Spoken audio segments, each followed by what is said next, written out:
नमस्कार, आप देख रहे हैं हिंदी खबर में हूं आपके साथ अमित शर्मा। लोकसभा में पास होने के बाद वक्फ संशोधन बिल राज्यसभा में है, जिस पर बहस लगातार चल रही है। केंद्रीय मंत्री किरेन रिजिजू ने सच्चर कमेटी का हवाला देकर जहां इस बिल को गरीब मुसलमानों के लिए लाभकारी बताया, तो वहीं विपक्ष ने केंद्र सरकार पर जमकर निशाना साधा। एक रिपोर्ट आपको हम दिखाते, देखिए।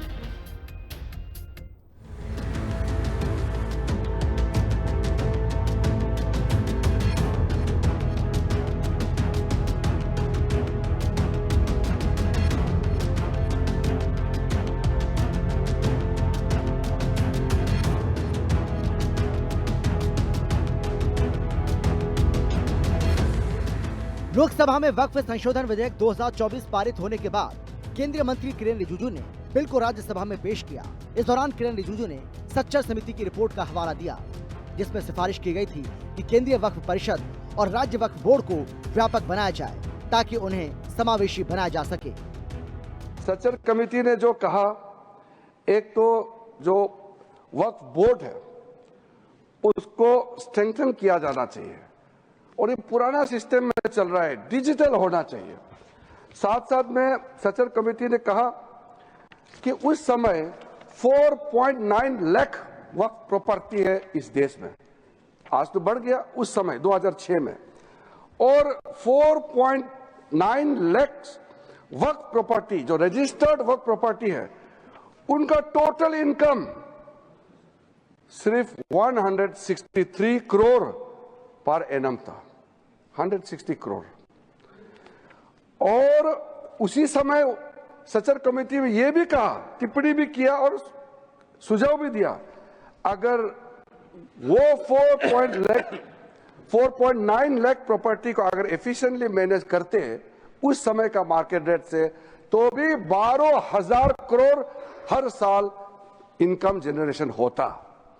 तो 12,000 करोड़ होना चाहिए था, लेकिन 163 करोड़ जनरेशन हुआ है।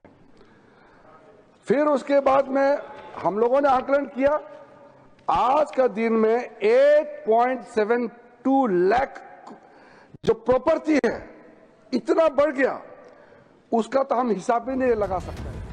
अपने संबोधन में रिजिजू ने कहा कि संशोधित बिल में मुसलमानों के धार्मिक क्रियाकलापों में किसी तरह का हस्तक्षेप कोई गैर मुस्लिम नहीं करेगा। बिल में ट्रांसपेरेंसी, अकाउंटेबिलिटी, एक्यूरेसी पर केंद्रित बदलाव किए गए हैं। केंद्रीय मंत्री ने साफ किया कि वक्फ बिल को लेकर केंद्र सरकार का उद्देश्य किसी की धार्मिक भावना को चोट पहुंचाने के लिए नहीं है, जबकि गरीब मुसलमानों को न्याय मिले, सरकार का यही एकमात्र उद्देश्य है। सर, सबसे पहले ये जो वक्फ प्रॉपर्टी होता है, इसका मैनेजमेंट, इसका क्रिएशन और इसका बेनिफिशियरी, ये नॉन मुस्लिम के अलावा कोई और हो, किसी के पास हो ही नहीं सकता है, मुस्लिम के पास ही रहेगा। कोई नॉन मुस्लिम इसमें हस्तक्षेप नहीं कर सकता है। जो वाकिफ होता है वो एक मुसलमान ही होता है, और जो औकाफ बन जाता है, वो प्रॉपर्टी क्रिएट हो जाता है, उसको मैनेजमेंट कौन करता है? मुतावाली, वो भी मुसलमान ही होना पड़ता है।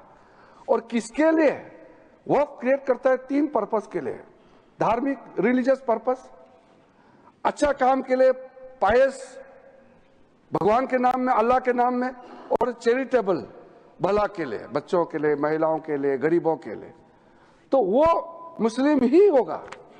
तो यहां ये सवाल ही नहीं उठता है कि नॉन मुस्लिम, मुस्लिम धार्मिक भावना और धार्मिक व्यवस्था या वे किसी भी तरीके से मुस्लिम प्रॉपर्टी में, मैनेजमेंट में नॉन मुस्लिम हस्तक्षेप कर रहा है, ये सवाल ही नहीं उठता है। विपक्ष की ओर से चर्चा की शुरुआत करते हुए कांग्रेस सांसद सैयद नसीर हुसैन ने केंद्र पर करारा प्रहार किया। उन्होंने भरे सदन में सरकार पर हमलावर होते हुए कहा कि बीजेपी को लोकसभा चुनाव में मेजॉरिटी नहीं मिली, इसीलिए ये पोलराइजेशन करना चाह रहे हैं।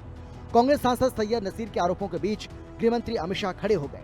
उन्होंने कहा कि नसीर गलत आरोप लगा रहे हैं और गलत जानकारी दे रहे हैं।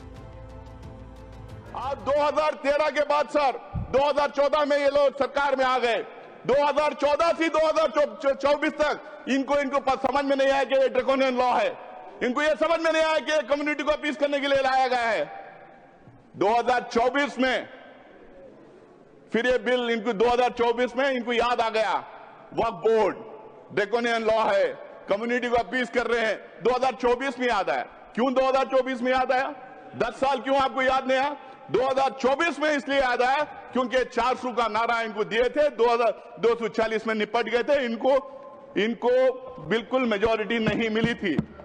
इनको अब समझ में नहीं आ रहा कैसे अपना वोट बैंक बढ़ाएं।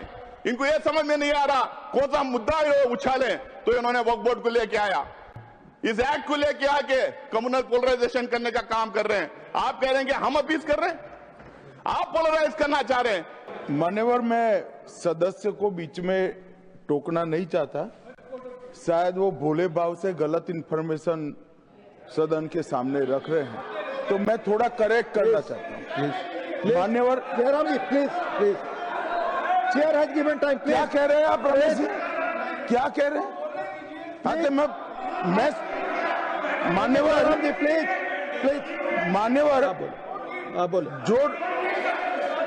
जो डिस्प्यूट है वो इतना ही है कि अगर ट्रिब्यूनल के फैसले से कोई असंतुष्ट है तो ये भूमि का मामला है, इस पर सिविल सूट होना चाहिए। सिविल सूट में अधिकारों के बहुत वाइड रेंज होती है। इन्होंने इस पर अपील का प्रोविजन 2013 के कानून में रखा ही नहीं है, तो रीट के कार्य क्षेत्र में हाईकोर्ट के सामने जाता है। रीट का कार्य क्षेत्र बहुत संकरा होता है, तो जो ट्रिब्यूनल का फैसला होता है वो फाइनल होने के चांसेस 99% हो जाते हैं। जिनकी भूमि है इसका अधिकार जाता रहता है। मान्यवर, एक गलतफहमी फैला रहे हैं। उधर आम आदमी पार्टी के सांसद संजय सिंह ने भी केंद्र सरकार पर जमकर निशाना साधा। सदन में केंद्र पर वार करते हुए संजय सिंह ने सरकार को चंदा चोर तक कह डाला। आप तो वो लोग हैं जिन्होंने प्रभु श्री राम के मंदिर में भी घोटाला किया। मान्यवर, प्रभु श्री राम के मंदिर के जमीन में घोटाला किया। मैं कागज दूंगा सर, मैं कागज दूंगा।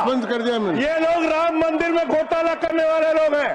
राम मंदिर की जमीन का चंदा खाने वाले लोग हैं सर। ये लोग 2 करोड़ की जमीन 5 मिनट में 18 करोड़ में बेची सर इन लोगों ने। 16.5 करोड़ का घोटाला किया, 18.5 करोड़ में जमीन बेची। ये राम मंदिर में घोटाला करने वाले लोग हैं सर। मान्यवर, अरे प्रभु श्री राम के नाम का पैसा खाते हो तुम लोग। अरे बैठ जाओ, राम मंदिर का पैसा खाते हो। अरे राम मंदिर में घोटाला करते हो, बैठो। अरे राम मंदिर का चंदा खाते हो। अरे चंदा चोरो बैठो, चंदा चोरो बैठो, चंदा चोरो बैठो, बैठो चंदा चोरो। इससे पहले बुधवार को लोकसभा में 12 घंटे की चर्चा के बाद वक्फ संशोधन बिल पास हो गया। लोकसभा में 2 घंटे की वोटिंग के दौरान बिल के पक्ष में 288 और विपक्ष में 238 वोट पड़े। जैसे ही स्पीकर ओम बिरला ने सदन में बिल पास होने की घोषणा की तो पूरा देश जश्न में डूब गया। मुस्लिम समुदाय भी काफी खुश नजर आया। इस बिल में विपक्ष को आशंकाएं दिख रही हैं, तो मुस्लिम समुदाय इस बिल को आशाओं और आकांक्षाओं की नजर से देख रहा है। हिंदी खबर की स्पेशल रिपोर्ट। तो ये नया संशोधन हुआ है और नई उम्मीद क्या है ये आपको बता रहे हैं। यूनिफाइड वक्फ मैनेजमेंट, एम्पावरमेंट, एफिशिएंसी और डेवलपमेंट, यानी कि इसको नाम दिया गया है उम्मीद। अब ये उम्मीद के नाम से जाना जाएगा और इसका मतलब क्या है देखिए सिलसिलेवार तरीके से आपको बता रहे हैं, एक एक करके हर शब्द का मतलब आपको बता रहे हैं। जो सरकार ने बताया है वही हम आपको बता रहे हैं।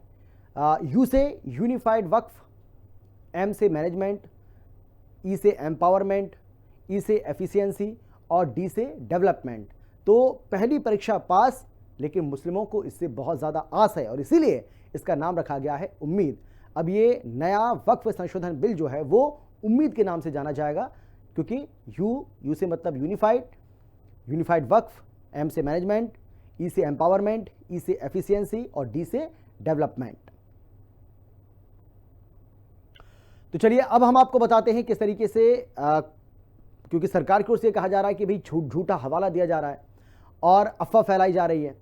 तो ये हम आपको बता रहे हैं सिलसिलेवार तरीके से, आप समझिए कि किस तरीके से झूठा हवाला दिया जा रहा है, अफवाह पर ताला लगाया जा रहा है।